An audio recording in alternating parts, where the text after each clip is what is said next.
President, and gentlemen, ladies of the House, standing here with 8 minutes in my hands and at this venerable and rather magnificent institution, I was going to assure you that I belong to the Henry VIII School of Public Speaking, that as Henry VIII said to his wives, I shall not keep you long. But now finding myself the seventh speaker out of 8 in what must already seem a rather long evening to you, I rather feel like Henry VIII's last wife.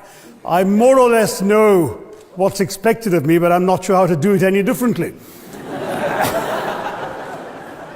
Perhaps what I should do is really try and pay attention to the arguments that were advanced by the opposition today.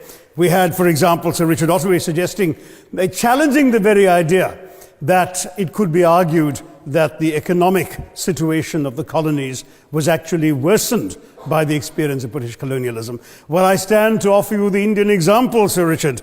India's share of the world economy when Britain arrived on its shores was 23%. By the time the British left, it was down to below 4%. Why? Simply because India had been governed for the benefit of Britain. Britain's rise for 200 years was financed by its depredations in India. In fact, Britain's industrial revolution was actually premised upon the deindustrialization of India. The handloom weavers, for example, famed across the world, whose products were exported around the world, Britain came right in. There were actually these weavers making fine muslin, light as woven air, it was said. And Britain came right in, smashed their thumbs, broke their looms, imposed tariffs and duties on their cloth and products, and started, of course, taking the raw materials from India and shipping back manufactured cloth, flooding the world's markets with what became the products of the dark and satanic mills of Victorian England. That meant that the weavers in India became beggars, and India went from being a world-famous exporter of finished cloth into an importer, went from having 27% of world trade to less than 2%. Meanwhile, colonialists like Robert Clive bought their rotten boroughs in England on the proceeds of their loot in India, while taking the Hindi word loot into their dictionaries as well as their habits.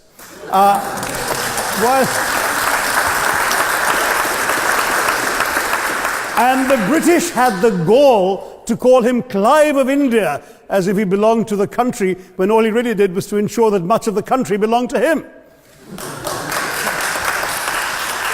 By the end of the 19th century, the fact is that India was already Britain's biggest cash cow, the world's biggest purchaser of British goods and exports, and the source of highly paid employment for British civil servants. We literally paid for our own oppression. And as has been pointed out, the wealthy Victorian British families that made their money out of the slave economy, 1/5 of the elites of the wealthy class in Britain in the 19th century owed their money to transporting 3 million Africans across the waters. And in fact, in 1833, when slavery was abolished, what happened was that a compensation of £20 million was paid, not as reparations to those who had lost their lives or who had suffered or been oppressed by slavery, but to those who had lost their property.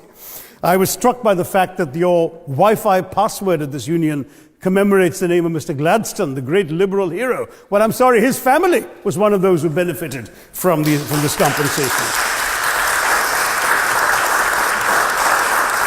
Staying with India, between 15 and 29 million Indians died of starvation in British-induced famines. The most famous example, of course, was the Great Bengal Famine during the Second World War, when 4 million people died because Winston Churchill, deliberately as a matter of written minuted policy, proceeded to divert essential supplies from civilians in Bengal to sturdy Tommies and Europeans as reserve stockpiles. He said that the starvation of anyway underfed Bengalis mattered much less than that of sturdy Greeks. This is Churchill's actual quote. And when conscience-stricken British officials wrote to him, pointing out that people were dying because of this decision, he peevishly wrote in the margins of the file, "Why hasn't Gandhi died yet?" So all notions that the British were trying to do their colonial enterprise out of enlightened despotism, to try and bring the benefits of colonialism and civilization to the benighted heathen. I'm sorry, Churchill's conduct in 43 is simply one example of many that gave a lie to this myth. As others have said on the proposition, Violence and racism were the reality of the colonial experience. And no wonder that the sun never set on the British Empire, because even God couldn't trust the English in the dark. Let me take World War I as a very concrete example, since the first speaker, Mr. Lee, suggested these things couldn't be quantified. Well, let me quantify World War I for you. Again, I'm sorry, from an Indian perspective, others have spoken of other countries. 1/6 of all the British forces that fought in the war were Indian. 54,000 Indians actually lost their lives in that war. 65,000 were wounded. Another 4,000 remained missing or in prison. Indian taxpayers had to cough up £100 million in that time's money. India supplied 70 million rounds of ammunition, 600,000 rifles and machine guns, 42 million garments were stitched and sent out of India, and 1.3 million Indian personnel served in this war. I know all this because, of course, the commemoration of the centenary has just taken place. But not just that, India had to supply 173,000 animals, 370 million tons of supplies, and in the end, the total value of everything that was taken out of India, India, by the way, suffering from recession at that time and poverty and hunger, was, in today's money, £8 billion. You want quantification? It's available. Second World War, it was even worse, 2.5 million Indians in uniform. I won't belabor the point, but of Britain's total war debt of £3 billion, in 1945 money, 1.25 billion was owed to India and never actually paid. Somebody mentioned Scotland. Well, the fact is that colonialism actually cemented your union with Scotland. You know, the Scots had actually tried to send colonies out before 1707. They'd all failed, I'm sorry to say. But then, of course, came union, and India was available, and there you had a disproportionate employment of Scots. I'm sorry, Mr. Mackenzie has to speak after me. Engaged in this colonial enterprise as soldiers, as merchants, as agents, as employees, and the earnings from India is what brought prosperity to Scotland, even pulled Scotland out of poverty. Now that India is no longer there, no wonder the bonds are loosening. Now, we've heard other arguments on this side. There's been a mention of the railways. Well, let me tell you, first of all, as my colleague, the Jamaican High Commissioner, has pointed out, railways and roads were really built to serve British interests and not those of the local people. But I might add that many countries have built railways and roads without having had to be colonized in order to do so.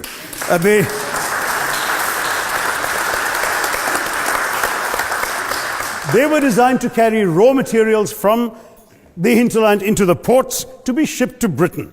And the fact is that the Indian or Jamaican or other colonial public, their needs were incidental. Transportation, there was no attempt made to match supply to demand for mass transport, none whatsoever. Instead, in fact, the Indian railways were built with massive incentives offered by Britain to British investors, guaranteed out of Indian taxes paid by Indians, with the result that you actually had 1 mile of Indian railway costing twice what it cost to build the same mile in Canada or Australia, because there was so much money being paid in extravagant returns. Britain made all the profits, controlled the technology, supplied all the equipment, and absolutely all these benefits came as private enterprise, British private enterprise, at public risk, Indian public risk. That was the railways as an accomplishment. We're hearing about aid. I think it was again Sir Richard Ottaway who mentioned British aid to India. Well, let me just point out that British aid to India is about 0.4% of India's GDP. The government of India actually spends more on fertilizer subsidies, which might be an appropriate metaphor for that argument. If I may point out as well,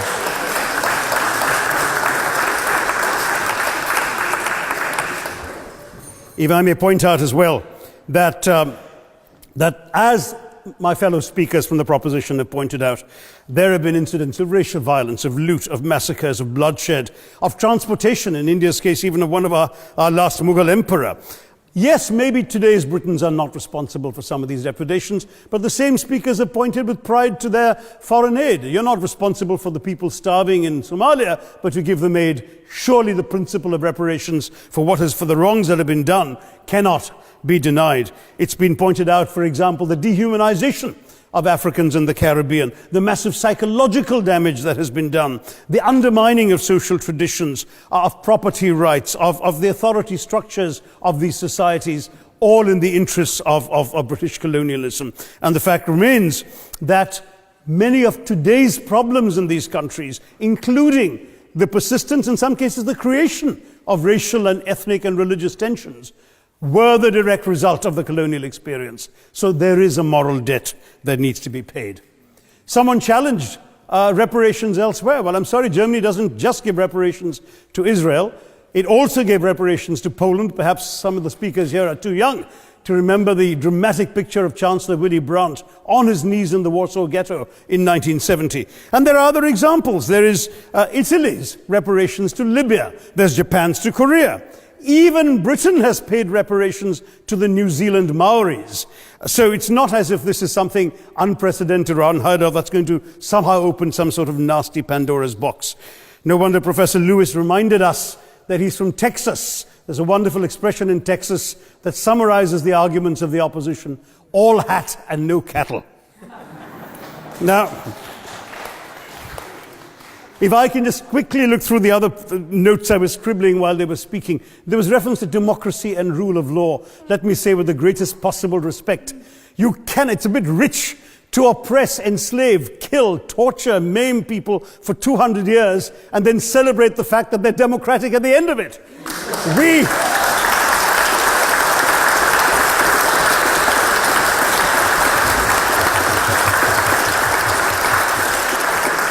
We were denied democracy, sir. We had to snatch it, seize it from you. With the greatest reluctance, it was conceded in India's case after 150 years of British rule, and that too with limited franchise. Yes, indeed, ma'am. The opposition spoke quite highly of Greek and Athenian democracy on which the West should pride itself, and spoke of liberty and equality in that same name. The Athenian democracy was only functioning because of the slave society on which it was built. That's the nature of colonisation. All right, I don't think that needs contradiction, not from me at any rate.